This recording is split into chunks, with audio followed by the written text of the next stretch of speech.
What is up, ladies and gentlemen? Today, this is your boy EMP Scratchy, or UFK Scratchy, or just fucking Scratchy, whatever you want to call me. And today, I'm making a top 10 video of my top 10 favorite bosses from the Dark Souls series. And you guys might not agree with this, and I don't even know if I agree with these. These are just like at the time, the best bosses I had. I made a list a week ago, so okay, it was mainly off the top of my head. So, all right, so number one, it's Quelaag. Quelaag was one of the two first bosses in Dark Souls 1 that you had to fight to ring the bells, and it wasn't like, now looking back at it and now playing Dark Souls 1 and fighting Quelaag, she's not that hard of a boss, but when I first fought her, she was pretty difficult because like the lava she spilled all over, and just like her fire sword and like the quick movements she had when she was actually in motion with the spider, it was pretty difficult. But overall, it's at number 10 mainly because it was one of the first two boss fights, and it's pretty memorable. Plus, she's like half sexy lady, so it's just a bonus. Number 9, I guess I'm gonna start 10 to 1. Number 9 would be Sif. Sif the Wolf was one of the coolest bosses, simply because if you play the whole DLC and you learn like the lore, hear the lore of Sith and Artorias, it's just like it's just cool. And if you do the DLC, you get a slightly different cutscene before the boss fight than you usually would. So that's pretty cool. And when he gets all like, when you're about to end him, he gets all limpy and stuff, and it makes you kind of feel bad, but you guys just have to kill him, or else you really can't progress through the game. Number 7. Number 8. Number 8 would be the old Iron King. In theory, he was a really cool looking boss because he rised up out of the lava. He looked like this demon, but overall he wasn't really that hard of a boss. So I'm kind of disappointed in that part. But it was kind of dumb. But overall, it was a cool looking boss. I give it number 8 spot for its looks. Number 7, I had the Burnt Ivory King. I really liked the king. This boss didn't really have any significance behind it or anything. I just like how if you play that DLC and you go through the DLC and you find all the Alone Knights, I want to say that's what they're called. I don't remember. You can have 4 knights fight you, and there's also like a quick way to kill him if you get him like right next to the portal as one of the Alone Knights is freezing it. I guess that instantly kills him because it freezes him, which is pretty cool. I've never done that, but maybe one day I'll try just to see it. But it's a pretty cool boss. The drop down is intense, like just the battle mode. Like when you and the 4 Alone Knights are going to fall into this pit to go fight it, it's just the coolest thing. So that's at number 7. Number 6, I have the Fume Knight. You guys know Dark Souls 3 just came out, and there's Pontiff Sullivan, I think that's what his name is. The Fume Knight was kind of like Pontiff, except he had a much bigger sword, which was the Fume Sword or the Fume Greatsword or whatever, and he also had a smaller sword that was, I don't know what it had on it, if it had fire or magic, but it's very similar bosses. They're both pretty difficult, and the Fume Knight was just one of the most difficult just because of its movesets and its hitbox, and especially I think he had dark magic on his Fume Sword, so the hitbox on the Fume Sword was pretty incredible, and it was difficult. I think I would honestly put the Alone Knight above this maybe, but I think if I got that right, I don't know if it's the Alone Knight. I was thinking about this. I could just look it up, but I didn't want to. I think the Alone Knight is the boss after the Fume Knight, or I don't even know if you have to fight the Fume Knight. The Fume Knight might just be optional. But I think it's the Alone Knight, or like the ninja kind of looking guy that's in this little thing that he's like really hard to kill. He's probably the second. This is why Fume Knight's probably the second hardest boss in that DLC, because that ninja guy, I don't know if his name was the Alone Knight. He's really difficult. So, but overall, I like the Fume Knight better, and yeah. And what am I at? Number 5. I have Ornstein and Smog.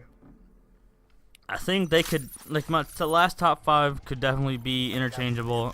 Except I have Ornstein and Smog because they are the hardest boss of Dark Souls 1, I'd say. And it's just it's cool, like the mixture of a light and speedy guy and like a heavy, slower guy. And it's just like the perfect balance of a gang, whatever. And it's awesome.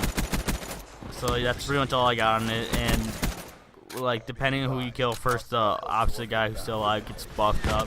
I usually try to kill Smog first, just because Ornstein's a cooler looking boss when he's buffed up, and Smog is much easier. So yeah.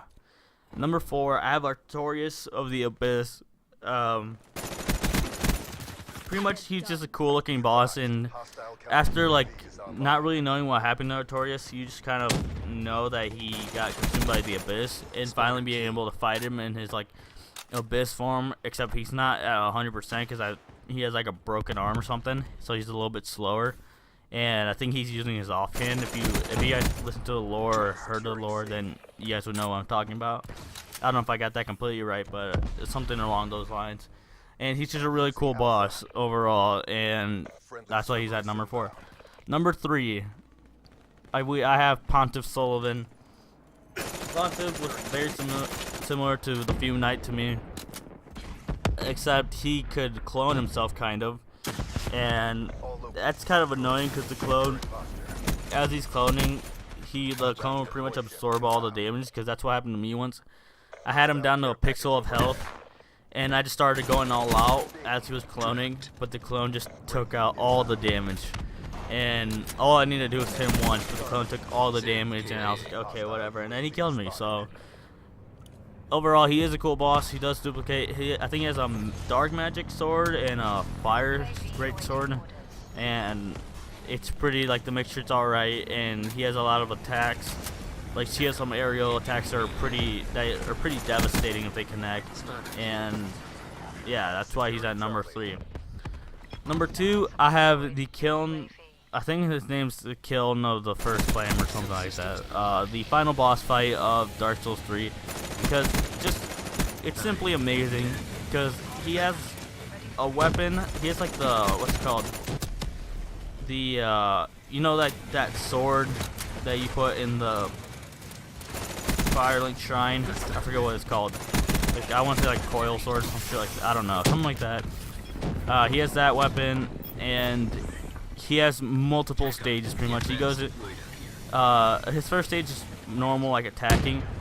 His second half of the stage of stage 1, he has magic. He can do magic. I managed to go on the entire first stage, like the entire first bar, without him really using magic on me. So that's pretty much because I stayed close, and so he never had a reason to use magic. But if you do stay a little bit of a distance away, he will pull out like crystal soul spears, or I don't know if it's crystal soul spears, and what's it called, the heat-seeking ones. I forget what the homing soul masses, I think. And yeah, and then once you finally beat that, he hits the second bar, and he brings out like the lightning. I forget, like Gwyn thing. He brings out the power of Gwyn basically, and he has lightning. He has a lot of lightning spears and some other lightning weapons or lightning attacks. But overall, just like the fact that he has so many abilities and is able to hit you with so many things, it's just such a cool boss fight. And before I get to number 1, I have some honorable mentions. Let me see if I can think of some off the top of my head. Like obviously, Sir Knight alone. I think that's what I think that's what his name is actually, Sir Knight Alone, off of the, I don't know, I think is it Ivory, the Ivory King or Ivory Crown DLC on not Black Ops, Jesus, I'm playing Call of Duty right now. Dark Souls 2, I don't know if that's exactly the DLC, but that one's pretty nice. And the pets battles in Dark Souls 2, there's like a, it might be that same one, the lone one. There's like a, I forget the name of the pets, but there's like King's pet, who's pretty cool because it uses magic on you. And then later on, there's another where you can fight 2 of the King's pets, and those are pretty cool. Dark Souls 1, the 4 Kings are pretty cool. Gwyn, it was pretty cool if he wasn't so easy to parry and get a critical on. I guess the Abyss Watchers was kind of a confusing battle because I really didn't know what was going on in the first stage, like where I was just fighting one guy and out of nowhere 2 guys spawn in and they start attacking each other pretty much. I had no idea what was going on with that one, so I guess that one's pretty cool, I guess, but it was kind of confusing at the same time.